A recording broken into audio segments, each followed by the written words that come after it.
What's the real why? Why do you want to buy a house? That's the question right now. So I go back to myself when we bought our first house. I didn't buy it until I was 32 years old. I had never owned a house up to that point. I was maybe nervous about the process. It felt like a big commitment, whatever the case may be. But I knew eventually I wanted to own a home because growing up, my family never owned a home. You know, we had rentals, we moved around quite a bit, always lived in a rental place, never had a place that was our own. And so I remember at one point, my wife, we had a accent wall that we had to ask for permission to paint. And at that point I was like, you know what? I just wish we had our own house to be able to do what we want with it. And so I was just on a virtual conference here a couple weeks ago, and they talk about why. The real reason why we do something, you know, to move it from your head to your heart should be asked about 7 times to yourself to be able to figure out, why do I want to do something, or what's my purpose, kind of thing. So in this regard, I would say we wanted to buy a house. First why would have been because we want a place to call our own. Well, why do I want a place to call my own? Well,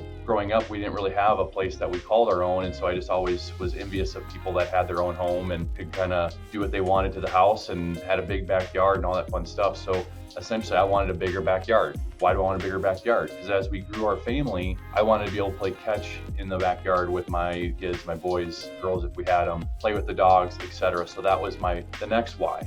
Well, why do I want to play in the backyard with my kids? Well, essentially, I want to be able to be a present dad. I want to be able to be with them and be able to play games, etc., play catch. Why do I want that relationship with them? Maybe I didn't have that same relationship with my parents because we didn't maybe have the backyard. And so I saw that as something that I really wanted. And so essentially breaking down why you want to do something is where you can move it from your head to your heart. And then when you have that in your heart, it can give you the discipline and the motivation to go accomplish what you need to. So in this instance, maybe you're not at a position where you can buy a house or you can afford that, but you need to meet with somebody to figure out, what does it look like or what does it take to get me to the point where I can afford to buy this house, whether it's the amount of money that I got to save up or it's the monthly payment or whatever the case may be. If you meet with a professional to talk about what it takes, now you know. What happens is a lot of people will do some Google searches, they'll look online and they'll try to come up with their own conclusion as far as what they need to do. Unfortunately, the challenge is you're not getting the real advice that's directed towards you